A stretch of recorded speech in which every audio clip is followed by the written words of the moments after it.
সেই সম্ভাবনাটি বিতর্কিত হতে হতে এখন পুরো দেশ এবং জাতির জন্য রীতিমতো বুমেরাং হয়ে পড়েছে। বাংলাদেশের ছাত্র সমাজকে নিয়ে 2024 সনের জুলাই এবং আগস্টে যে উৎসাহ দেখা দিয়েছে, উদ্দীপনা দেখা দিয়েছিল, তারা যেভাবে আশা, ভরসা, শ্রদ্ধা, ভালোবাসা এ সকল একটা বিমূর্ত প্রতীকে রূপান্তরিত হয়েছিল, যেটি কখনোই আমাদের যে জ্ঞাত ইতিহাস রয়েছে সেটি 1952 থেকে আজ অবধি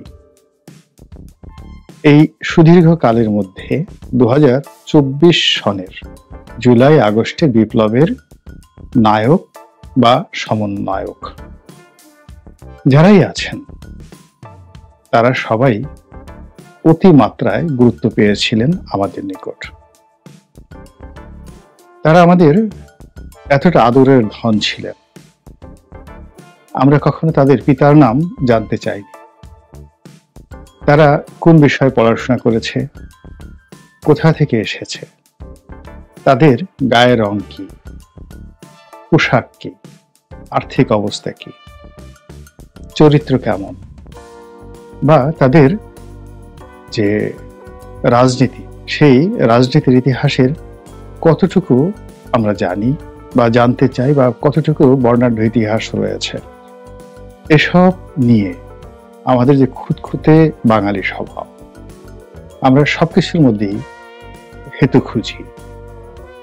এবং আমাদের দেশে এই যে বিয়ে শাদী থেকে শুরু করে সব জায়গাতে আমরা সবকিছু যেভাবে খুঁটিয়ে খুঁটিয়ে দেখি, পাত্রী হাঁটতে পারেন কিনা, নাচতে পারেন কিনা, গাইতে পারেন কিনা, বংশ কেমন, মাতুল বংশ কেমন, তারপরে পিতৃবংশ কেমন, ফুপা ফুপু এদের কি অবস্থা, এবং একই অবস্থা পাত্রপক্ষের ক্ষেত্রেও এখন পর্যন্ত খোঁজ খবর নেওয়া হয়।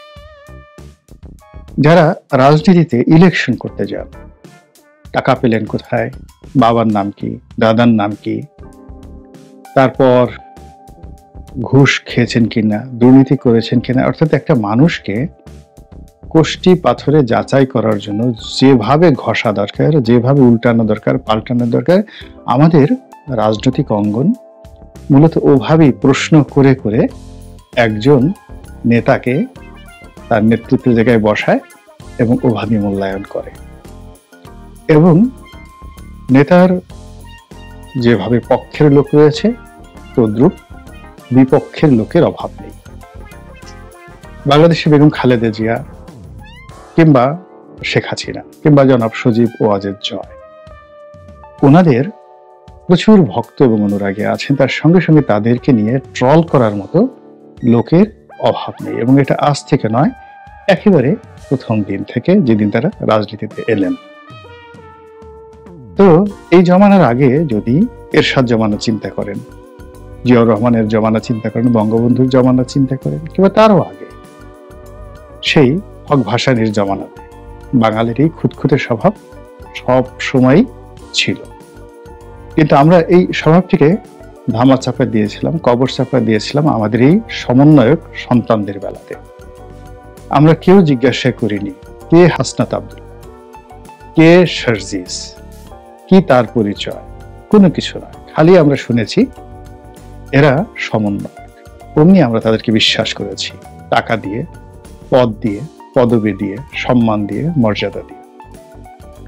এবং এ জাতি কখনোই তার 100 বছরের ইতিহাসে এতটা দেয়নি যেভাবে এই অল্প কয়েকদিনে, মাত্র জুলাই এবং আগস্টের এই 30-35 দিনের আন্দোলনে যারা রাজপথে ছিলেন, নেতৃত্ব দিয়েছেন, তাদেরকে জাতিগতভাবে আমরা যা দিয়েছি ইতিপূর্বে আমরা কাউকে কখনো দেইনি। আমরা সবাই যেটি করেছি অতীতকালে, অর্থাৎ কেউ তার জীবন দিয়ে দিয়েছে রাজনীতির জন্য, যৌবন দিয়ে দিয়েছে, ব্যবসা বাণিজ্য তস নস করে দিয়েছে, তারপর 1000-এর মধ্যে একজন লোক সফল হয়েছেন।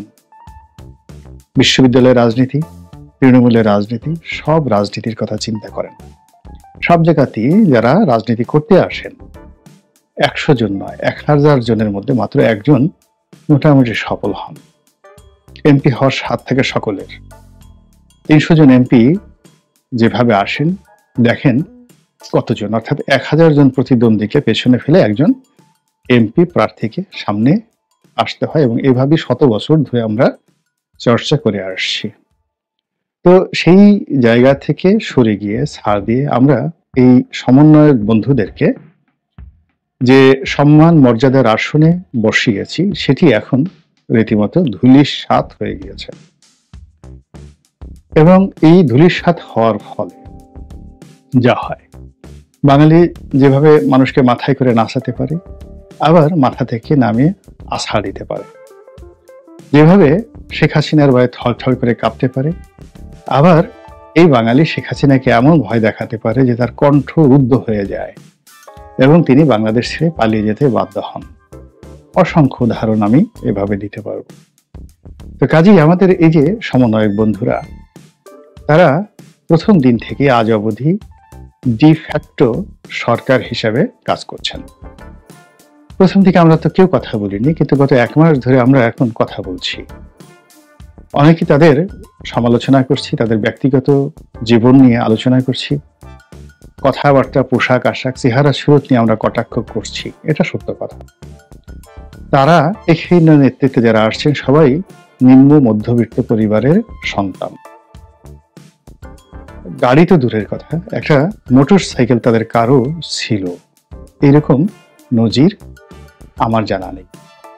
কিন্তু এখন নাকি তারা Mercedes, BMW, Pajero, Prado, Audi এ সকল গাড়িতে চলাফেরা করছেন, এবং এটি নিয়ে তাদের কোনো অনুশোচনা নেই, তারা বরং গর্ব অনুভব করছেন। এবং তারা মনে করছেন যে যে সকল গাড়িতে চড়ে তারা কাজ করতে আনন্দ অনুভব করবে, তো সেই গাড়িতে চড়েই তারা ঘোরাফেরা করবে। এটি আর কদিন পরে যদি এমন হয় যে বাড়িতে তারা থাকতে স্বাচ্ছন্দ্য বোধ করবেন, সে বাড়িতেই তারা থাকবেন। আর এই লিপসা থেকে যদি ঢাকা শহরের ভালো ভালো বাড়িগুলো পছন্দ হয়ে যায়, আপনি কি বলবেন? তারপর যদি তারা জীবন সঙ্গী বা জীবন সঙ্গিনী, এখানে তো ছেলে মেয়ে আছে, সেগুলো পছন্দ করার ক্ষেত্রে পছন্দ করে বসেন যে ওই মেয়েটিকে আমাদের খুব পছন্দ, বা ওই মহিলাকে খুব পছন্দ, হোক সে কারো বেটি, কারো বধূ, কারো কন্যা, কারো প্রেয়সী। এখন তারা যদি স্বাচ্ছন্দ্য বোধ করেন, এই এখন গাড়ি যে লিপসা, এই লিপসাটা যদি চলতে থাকে, তাহলে সামনে আপনি কি বলবেন? পোশাক আশাকের ক্ষেত্রে তদ্রুপ, আর অনেক কিছুর ক্ষেত্রেই এই কথাগুলো বলা যেতে পারে। তো এখন প্রথম দিকে যেটি মনে হতো যে তারাই সরকার চালাচ্ছেন, এর কারণ হলো স্বয়ং ডক্টর মোহাম্মদ ইউনূস তিনি বলার চেষ্টা করেছেন এবং বলেছেন যে আমি ছাত্রদের দ্বারা নিয়োগপ্রাপ্ত, ছাত্ররাই এই আন্দোলন করেছে, তারাই দেশের মালিক, এবং তারা একটা রিসেট বাটনে চাপ দিয়ে দিয়েছে, ফলে নতুন একটা ইতিহাস রচিত হয়। তো এরকম ভাবে একটি ডিফ্যাক্টো সরকার হিসেবে এই সমন্বয়করা প্রথম থেকে জনগণের ভালোবাসা পেয়েছিল, সেই ভালোবাসা ধীরে ধীরে কমতে থাকে। সঙ্গে সঙ্গে রাষ্ট্রের যে শক্তিমত্তা, যেটি শেখ হাসিনার হাতিয়ার ছিল, যেটিকে শেখ হাসিনা ব্যবহার করেছে, সেই শক্তিমত্তাটি এই সমন্বয়কদের পেছনে বিনিয়োগ করা হয়। আর এখন এটি তাদের জন্য এতটা অপরিহার্য হয়ে পড়েছে যে রাষ্ট্রীয় শক্তি ছাড়া তারা 1 মিনিট মুভ করতে পারবেন না। এরই মধ্যে যেটি হলো, তারা অনেক কিছু করতে চাইলেন। তারা মনে করলেন শেখ হাসিনাকে তাড়িয়েছেন, সুপ্রিম কোর্টের প্রধান বিচারপতিকে তাড়িয়েছেন, কত বড় বড় সচিবকে তাড়িয়েছেন, আইজিকে জেলে নিয়েছেন, সেনাবাহিনীর মেজর জেনারেল থেকে শুরু করে অন্য অনেককে জেলে নিয়েছেন, অনেককে গা ঢাকা দিতে বাধ্য করেছেন। তো সেখানে এই সমাজে রাম শাম যদুমধু তো নস্যি। তো তাদের সেই যে ডিফ্যাক্টো সরকার, সেই সরকারের যে মন এবং মানসিকতা, এটি এই 31শে ডিসেম্বরের পর এখন আর নেই।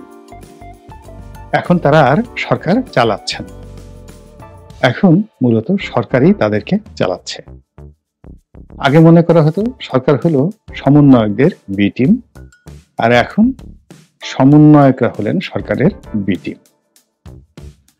এবং সরকারের বি টিম হওয়া ছাড়া ইভেন সরকার যদি বলে যে না, তোমাদেরকে আমাদের আর ভালো লাগে না, এখন তোমরা আর বি টিম নয়, সি টিম অথবা ডি টিম, তো সেই ডি টিম হিসেবে তোমরা এটা করো, ওটা করো, টেকনাফ যাও, তেঁতুলিয়া যাও, এভাবে কাজ করে, এভাবে কথা বলো। সেক্ষেত্রে সমন্বয়করা এখন এমন একটা জালের মধ্যে পড়েছেন যে ইচ্ছা করলে সরকার এবং রাষ্ট্রের যে জটিল চাণক্য নীতি, কূটনীতি, সেই কূটনীতির বাইরে ইচ্ছা করলেও তারা যেতে পারবেন। ফলে কি হলো, তারা সবকিছু হারিয়েছেন, সবকিছু, এভরিথিং। আমি এই কথাটা আগে কখনো বলিনি, যেটি তারা এখন স্মরণ করতে পারেন। এখন ধরুন এই সমন্বয়কদের মধ্যে 10 জন শীর্ষ যারা সমন্বয়কে আছেন তাদের কথা চিন্তা করুন, বা তাদের শিক্ষা দীক্ষা, পরিবার, বা এই সময়টিতে তাদের যে ম্যাচুরিটি, কর্মকাণ্ড, এইগুলোর সঙ্গে গণজাগরণ মঞ্চের 10 জন শীর্ষ যারা ছিলেন নেতা ইমরানের সরকারের নেতৃত্বে, তাদের কথা চিন্তা করুন। দেখবেন যে ওরা অনেক ভালো ছিল সব দিক থেকে, যোগ্যতা, অভিজ্ঞতা, বংশ, শিক্ষা দীক্ষা, সব দিক থেকে। কিন্তু রাষ্ট্রীয় কূটচালে এবং রাজনীতির কূটচালে তারা শুধু হারিয়ে যাননি, ধ্বংস হয়ে গেছেন। একইভাবে যদি হেফাজতের কথা চিন্তা করেন, হেফাজতের কওমি লাইনের আলেম ওলামা, কিন্তু তাদের শিক্ষা দীক্ষা, আমরা যারা সাধারণ মাধ্যমে পড়াশোনা করি, জেনারেল মিডিয়ামে, এমনকি ইংলিশ মিডিয়ামে, এমনকি অক্সফোর্ড ক্যামব্রিজে পড়াশোনা করি, সার্বিক বিচারে একজন কোরআনের হাফেজ, তার পুরো কোরআনটা মুখস্থ থাকে। তিনি ফার্সি ভাষা জানেন, আরবি ভাষা জানেন, উর্দু জানেন, আর ইংরেজি তো জানেন।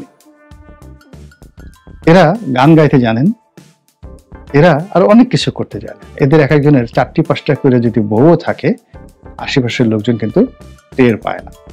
যেখানে আমরা একটা স্ত্রী নিয়ে বা আপনি একটা প্রেমিক নিয়ে মানে ডেইলি 11 বালতি পানি খান, সেখানে এদের অনেকের বিরুদ্ধে অভিযোগ তাদের বহু প্রেমিক রয়েছে, বহু স্ত্রী রয়েছে, আর ওই যে প্রভু ইস্কনের যে চিন্ময় প্রভু, তার যেমন পুং মৈথুনের অভিযোগ তার বিরুদ্ধে আছে যে তিনি সে সমকামিতায় লিপ্ত, আল্লাহ মাফ করুক। এরকম অভিযোগ আমাদের এই সমাজের ওই অনেকের বিরুদ্ধে আছে। এরা মসজিদের সিঁড়ি ঘরে বসে সেখানে হিল্লা বিয়ের নামে সেই বিয়ে করে একটা রমণীকে 1 ঘন্টার মধ্যে শয্যার সঙ্গী করে ফেলে।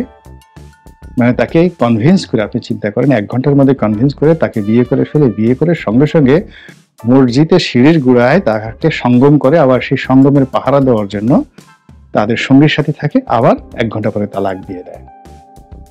তো এইরকম একটি সম্প্রদায় একত্র হয়েছিল, almost 20 lakh, more than 20 lakh. তারা বলে 1 কোটি, আমি 20 লাখ বললাম।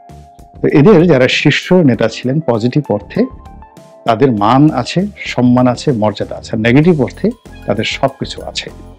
তো ওদের সঙ্গে আপনি এই যারা সমন্বয়ের কাছে তুলনাই করতে পারবেন না। কিন্তু রাজনীতির কূটচালে যে শেখ হাসিনাকে তারা ক্ষমতাচ্যুত করবে, সেই শেখ হাসিনাকে তারা কওমে জননী উপাধি দিয়েছে, আম্মা ডেকেছে।